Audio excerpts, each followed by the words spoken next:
नमस्कार। आकाशवाणी चंडीगढ़ से प्रादेशिक समाचारों के साथ मैं पंकज धीमान। सबसे पहले पेश है मुख्य समाचार। प्रधानमंत्री नरेंद्र मोदी ने कहा है कि G20 विश्व शिखर सम्मेलन के दौरान घोषित भारत मध्य पूर्व यूरोप आर्थिक गलियारा आने वाले सैकड़ों वर्षों के लिए विश्व व्यापार का आधार बनेगा। श्री मोदी ने महाविद्यालयों के विद्यार्थियों से 26 सितंबर को होने वाले G20 विश्वविद्यालय संपर्क कार्यक्रम से जुड़ने का आह्वान किया है। प्रधानमंत्री ने लोगों को त्योहारों के दौरान स्थानीय उत्पादों और खादी से बनी चीजें खरीदने का अनुरोध किया है। मुख्यमंत्री मनोहर लाल ने कहा है कि 6 और जिलों में सड़कों की मरम्मत की जिम्मेदारी जिला परिषदों को हस्तांतरित कर दी जाएगी और प्रधानमंत्री ने सभी नागरिकों से गांधी जयंती से पहले 1 अक्टूबर को सुबह 10 बजे स्वच्छता के लिए 1 घंटा श्रमदान करने का आग्रह किया है। अब समाचार विस्तार से। प्रधानमंत्री नरेंद्र मोदी ने कहा है कि हाल ही में G20 शिखर सम्मेलन के दौरान घोषित भारत मध्य पूर्व यूरोप आर्थिक गलियारा आने वाले सैकड़ों वर्षों के लिए विश्व व्यापार का आधार बनेगा। आज आकाशवाणी से मन की बात कार्यक्रम में श्री मोदी ने कहा कि यह गौरव की बात है कि इतिहास सदैव यह याद रखेगा कि इस आर्थिक गलियारे की पहल भारतीय भूमि से हुई थी। उन्होंने इस गलियारे की तुलना सिल्क रूट से की, जो भारत के अत्यधिक समृद्ध काल में व्यवसाय और व्यापार का प्रमुख माध्यम था। प्रधानमंत्री ने अपने संबोधन में दिल्ली G20 का आयोजन स्थल भारत मंडपम के लोकप्रिय होने का जिक्र भी किया। प्रधानमंत्री ने कहा कि G20 विश्वविद्यालय संपर्क कार्यक्रम होने जा रहा है, जिसमें देश भर के विश्वविद्यालयों से लाखों विद्यार्थी एक दूसरे से जुड़ेंगे। प्रधानमंत्री ने महाविद्यालयों के विद्यार्थियों से कहा कि 26 सितंबर को वे इस कार्यक्रम को देखें और इससे जुड़ें। श्री मोदी ने कहा कि इस कार्यक्रम के दौरान महाविद्यालयों के विद्यार्थियों से बातचीत करने की वे उत्सुकता से प्रतीक्षा कर रहे हैं।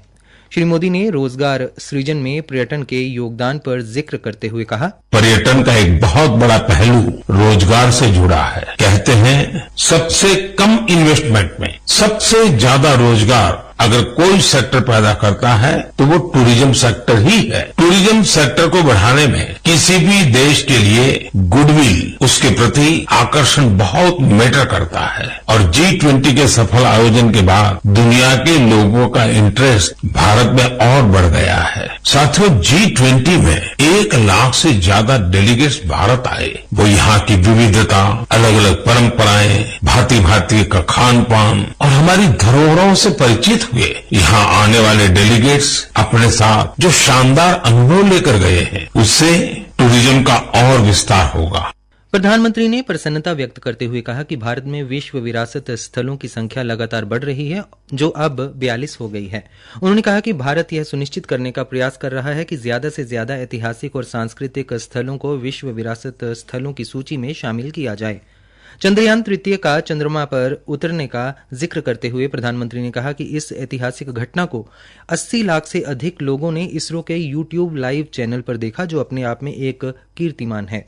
प्रधानमंत्री ने चंद्रयान 3 महाप्रश्नोत्तरी की भी बात की। उन्होंने अधिक से अधिक लोगों को माईगोव पोर्टल पर इस प्रतियोगिता में भाग लेने का आग्रह किया, क्योंकि यह अभी 6 दिन और चलेगी। प्रधानमंत्री ने भारतीय गाने गाकर इंस्टाग्राम पर लोकप्रिय होने वाली जर्मनी की 21 वर्षीय लड़की कैसमी का जिक्र भी किया। उन्होंने उत्तराखंड के जनसेवा की भावना से बच्चों की शिक्षा के लिए काम करने वाले कुछ युवाओं का जिक्र करते हुए बताया कि इन बच्चों ने एक अनोखा घोड़ा पुस्तकालय शुरू किया है, जिससे दूरदराज के बच्चों तक पुस्तकें पहुंच रही हैं। श्री मोदी ने हैदराबाद में बच्चों के लिए 7 पुस्तकालय चला रही 11 वर्षीय सतीश की सराहना भी की। ई पुस्तकों के बारे में बात करते हुए श्री मोदी ने कहा, हमारे देश में शिक्षा को हमेशा एक सेवा के रूप में देखा जाता है कि आज का दौर डिजिटल टेक्नोलॉजी और ई बुक्स का है, लेकिन फिर भी किताबें हमारे जीवन में हमेशा एक अच्छे दोस्त की भूमिका निभाती हैं। इसलिए हमें बच्चों को किताबें पढ़ने के लिए प्रेरित करना चाहिए। वन्य जीव संरक्षण के बारे में प्रधानमंत्री ने कहा कि पिछले कुछ वर्षों में शेर, बाघ, तेंदुओं और हाथियों की संख्या में उत्साहजनक वृद्धि हुई है। धरती के अन्य जीव जंतुओं को बचाने के भी प्रयास किए जा रहे हैं। श्री मोदी ने कहा कि आजादी का अमृतकाल प्रत्येक भारतीय के लिए कर्तव्य काल भी है। प्रधानमंत्री ने उस पल को भी याद किया जब हाल ही में विश्व नेता एक साथ राजघाट पर महात्मा गांधी को श्रद्धांजलि देने पहुंचे थे। प्रधानमंत्री ने कहा कि दुनिया भर में बापू के विचार आज भी कितने प्रासंगिक है। मुझे इस बात की भी खुशी है कि गांधी जयंती को लेकर पूरे देश में स्वच्छता से संबंधित बहुत सारे कार्यक्रमों का प्लान किया गया है। केंद्र सरकार के सभी कार्यालयों में स्वच्छता ही सेवा अभियान काफी जोर शोर से जारी है। इंडियन स्वच्छता लीग में भी काफी अच्छी भागीदारी देखी जा रही है। प्रधानमंत्री ने इस अवसर पर लोगों से खादी से बनी चीजें खरीदने का अनुरोध किया। उन्होंने मन की बात के श्रोताओं को त्योहारों के दौरान स्थानीय उत्पादों की खरीद का मंत्र भी याद दिलाया। प्रधानमंत्री ने लोगों को नवरात्र और दशहरे की शुभकामनाएं भी दी। प्रादेशिक समाचार आकाशवाणी चंडीगढ़ से प्रसारित किए जा रहे हैं। हरियाणा के मुख्यमंत्री मनोहर लाल ने कहा कि 6 अतिरिक्त जिलों सोनीपत, कैथल, महेंद्रगढ़, रोहतक, झज्जर और रेवाड़ी में भी लिंक सड़कों की मुरम्मत की जिम्मेदारी इस साल के अंत तक जिला परिषदों को हस्तांतरित कर दी जाएगी। अभी यह कार्य हरियाणा राज्य कृषि विपणन बोर्ड द्वारा किया जा रहा है। मुख्यमंत्री ने आज चंडीगढ़ में विभिन्न विकासात्मक पहलों की समीक्षा के लिए जिला परिषदों के अध्यक्षों और मुख्य कार्यकारी अधिकारियों के साथ आयोजित एक बैठक के दौरान यह खुलासा किया। मुख्यमंत्री ने कहा कि यह कदम ग्रामीण विकास परियोजनाओं को अधिक कुशलता से शुरू करने के लिए जिला परिषदों को सशक्त बनाने की राज्य सरकार की प्रतिबद्धता को दर्शाता है।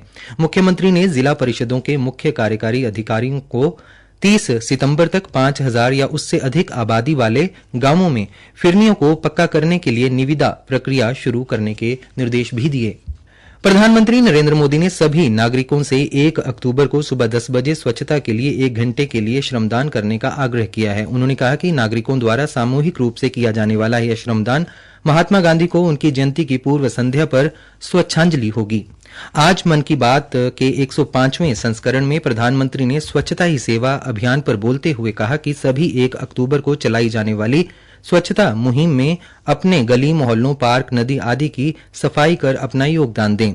इस माह स्वच्छता मुहिम के माध्यम से हर स्तर के व्यक्ति को सार्वजनिक स्थलों की वास्तव में सफाई करने का आह्वान करते हुए कहा गया है कि प्रत्येक गांव पंचायत, सरकार के विभिन्न विभाग, सार्वजनिक संस्थान नागरिकों द्वारा चलाए जाने वाले स्वच्छता कार्यों में सहयोग करेंगे। श्री मोदी ने कहा कि जन सूचना के लिए स्वच्छता ही सेवा सिटीजन पोर्टल पर स्वच्छता कार्यक्रमों की जानकारी उपलब्ध होगी। नागरिक उस स्थान की तस्वीर लेकर पोर्टल पर अपलोड कर सकते हैं जहां सफाई का कार्य किया जा रहा है। ये माह स्वच्छता अभियान 15 सितंबर से 2 अक्टूबर तक मनाए जा रहे स्वच्छता पखवाड़ा का हिस्सा है।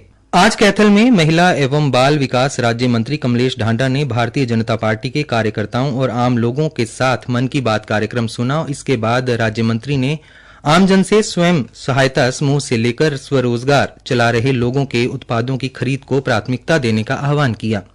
उन्होंने कहा कि इससे स्थानीय बाजार को मजबूती मिलेगी और प्रतिभाशाली लोगों को आगे बढ़ने का मौका मिलेगा। श्रीमती ढांडा ने कहा कि मन की बात कार्यक्रम देश की भावना और समाज की भलाई करने वालों के प्रोत्साहन का बेहतरीन मंच बन चुका है। स्वच्छता ही सेवा कार्यक्रम के तहत आज पलवल के नेताजी सुभाष चंद्र बोस स्टेडियम में स्वच्छता दौड़ का आयोजन किया गया। जिला विकास एवं पंचायत अधिकारी उपमा अरोड़ा ने स्वच्छता दौड़ को हरी झंडी दिखाई। यह दौड़ मीनार गेट, रसूलपुर मोड़ से होते हुए वापसी में सुभाष चंद्र बोस स्टेडियम में समाप्त हुई।